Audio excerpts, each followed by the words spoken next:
Bon, je dirais que le dépôt des candidatures s'est très bien déroulé de façon excellente, dans le respect des règles et des procédures.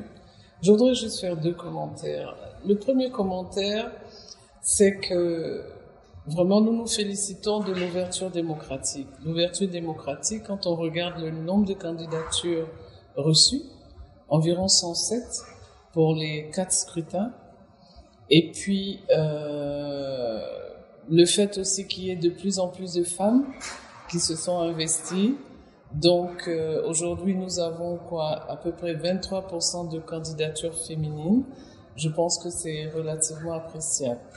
Mais on se réjouit aussi du fait que des personnes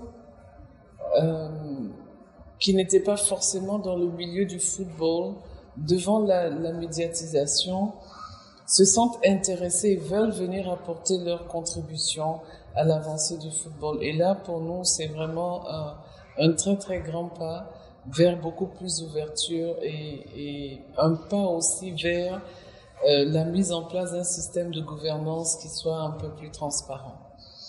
Donc voici un peu les commentaires que je veux faire par rapport à cela.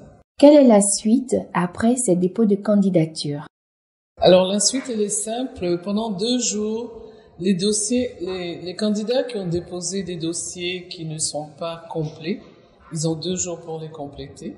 Après les 2 jours, la commission électorale va analyser l'ensemble de ces dossiers et à la fin de ce processus-là, le vendredi, la commission électorale va déclarer un peu les personnes qui peuvent prendre part au scrutin. Et après, évidemment, on rentre dans la campagne électorale et puis dans l'élection. 6 candidats pour un poste, 3 grosses têtes d'affiche. Quel est le dispositif mis en place pour accompagner la campagne électorale et aboutir à des élections apaisées? Alors, je pense que la première des choses, c'est de dire que les élections à la FIF n'intéressent pas simplement les 81 membres actifs qui doivent voter. C'est une élection qui intéresse l'ensemble des citoyens. Et donc, il est important que le dispositif qui est mis en place soit un dispositif transparent qui permet à l'ensemble, je dirais, des citoyens de voir ce qui se passe à l'intérieur. Donc, de façon concrète, nous avons écrit aux médias, nous avons écrit à la haute autorité de la communication pour que les candidats aient un accès égal aux différents médias. Pour nous, c'est important pour ne pas qu'il y ait de favoritisme d'une part et d'autre, ou alors que ce soit celui qui soit le plus fortuné, qui soit capable de s'acheter, je veux dire, le soutien d'un organe, etc. Donc ça, c'est déjà la première des dispositions que nous avons prises. La seconde, c'est que nous lançons simplement un appel aux journalistes pour leur dire il faut que ces élections soient apaisées et donc il faut qu'ils acceptent d'être vraiment des journalistes, je dirais, qui contribuent à faire avancer la paix et qui construisent la paix autour de ces élections-là, plutôt que d'attiser les haines. Voilà. Quel sera le sort des éventuels candidats recalés? Alors, pour ce qui est de la commission gouvernance, ils vont attendre une autre élection parce qu'au niveau de la commission gouvernance, nous n'avons que 12 membres qui doivent y être. Au niveau des candidats, je pense, et ça c'est l'appel que nous avons fait aux candidats, c'est que le candidat qui soit élu accepte de prendre les autres comme conseillers dans son équipe. Et vous pensez que tous ces candidats sont prêts à le faire?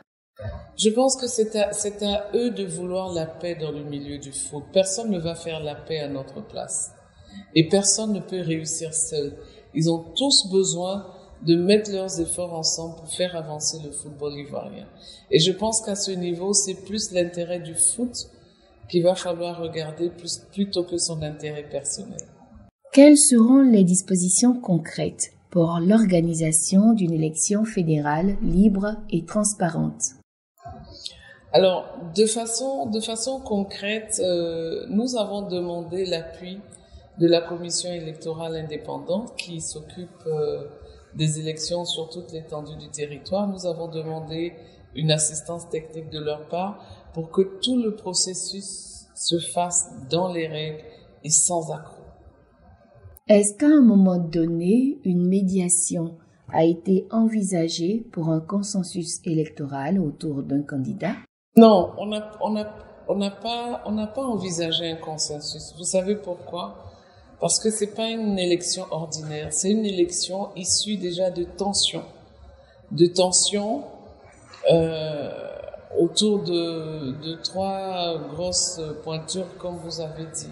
Et donc, le consensus à ce niveau était difficile.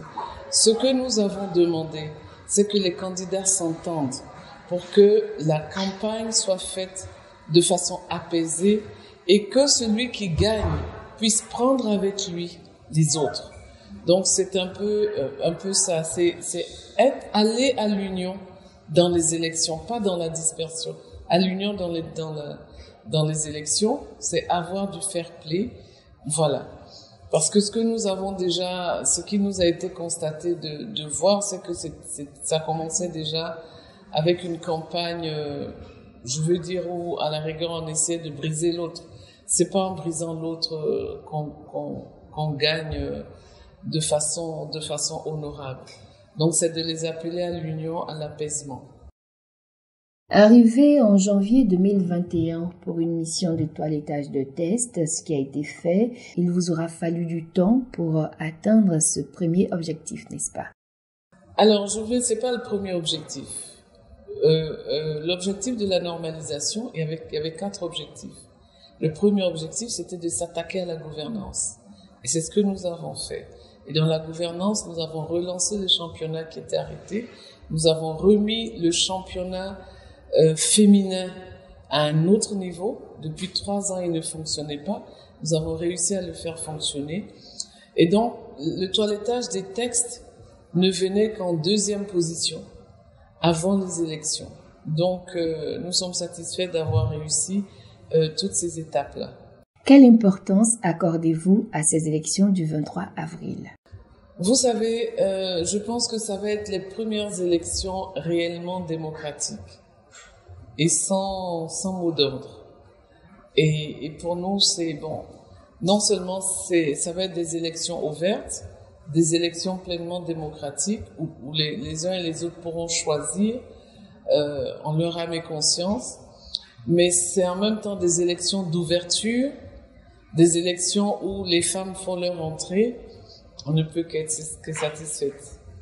La Fédération ivoirienne de football aura un nouveau président au soir du 23 avril prochain. Cette date marquera de fait la fin définitive du mandat du CONORFIF.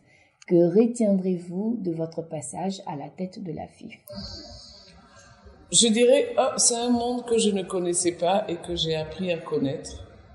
Le monde du football est assez particulier.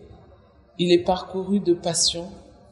Et donc, la passion se lit dans tout, la passion se lit dans le jeu, la passion se lit dans les relations.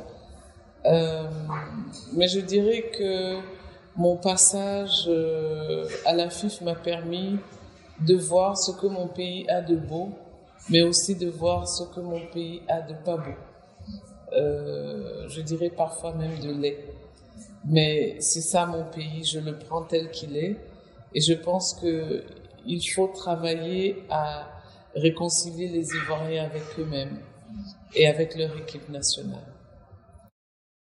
Justement, un mot sur l'aventure de la CAN. Le regard est forcément différent de spectatrice à dirigeante. Oui, je dirais la CAN m'a permis de vivre beaucoup d'émotions. Beaucoup d'émotions que peut-être j'aurais pas vécues autrement, de la peur à l'angoisse, à la joie, aux pleurs de joie, aux pleurs de tristesse. Je veux dire, ça a été vraiment tout un tableau, une peinture d'émotions, et ça, je veux dire, j'ai vraiment apprécié. Ça a été aussi des moments de tension. Jusqu'à présent, je peux pas regarder un match de football jusqu'à la fin. Même en tant que dirigeante, c'est vraiment pas, c'est pas facile. Mais c'est avant tout une aventure humaine. Le foot, c'est d'abord des humains. Et ça, c'est la plus grande leçon que je retiens. Les gens voient dans le foot l'argent, ils voient dans le foot le jeu, ils voient dans le foot, mais c'est d'abord une aventure humaine. Et ce sont les hommes qui font cette aventure-là. Et ce sont les joueurs qui font cette aventure-là. Et ce sont les spectateurs qui font cette aventure-là. C'est les supporters qui font cette aventure-là. Je dirais ça a été une belle aventure humaine. Tout proche d'accomplir votre mission, est-ce qu'au jour d'aujourd'hui, quelques doutes persistent ou pouvez-vous rassurer l'opinion nationale et internationale que cette foi est la bonne? Je vois pas quel doute peut persister parce que on était bien parti au mois de mars. Sauf que ce que la FIFA requérait, les clubs ne l'ont pas voulu. Donc, on est bien parti là. Je ne vois pas qu'est-ce qui pourrait nous empêcher d'arriver au bout de ces élections. Et je peux vous dire, je suis pressée de retrouver le calme de ma vie précédente, où je peux me promener tranquillement, où je vaque à mes occupations, où je coach des jeunes entrepreneurs gratuitement. J'ai hâte de retrouver ma vie passée, qui pour moi était encore plus passionnante. Justement, vous avez quand même subi, vous avez encaissé durant tout ce mandat. C'est pas encore fini, c'est peut-être la fin, mais vous avez beaucoup encaissé tout de même. Mais je pense que la vie, elle est faite de ça. Vous pouvez pas être un leader, c'est parce que vous êtes un leader qu'on vous jette la pierre. Si vous n'avez pas compris ça, vous pouvez pas être un leader. Et donc, encaisser, la capacité d'encaisser, c'est à cette capacité aussi qu'on juge un leader. Donc, je m'attendais pas à encaisser tant, j'ai encaissé, mais je trouve ça tout à fait normal. C'est dans le parcours de la vie. Vous savez, c'est l'arbre qui porte du fruit à qui on jette des pierres. Quand vous ne portez pas de fruits, on peut s'abriter en dessous de vous, mais on vous lancera jamais de pierre. Dernière question. À votre arrivée, vous avez été présentée comme une profane après presque 2 ans, on va dire 15 mois, à la tête de la Maison de Verre. Est-ce une autre Gabala piquée par le virus du football qui part? Je ne sais pas si j'ai été piquée par le virus du football. Ce qui est sûr, je ne verrai plus un match de football comme je le voyais avant d'être arrivée à la FIF. Je dirais maintenant, je comprends mieux le jeu, j'apprécie mieux le jeu, je comprends l'environnement, je comprends les passions et les énergies qui circulent dans cet environnement-là. Je ne repars pas profane en tout cas. Mais je dirais pas, je repars passionné. Mais j'aime le jeu, voilà.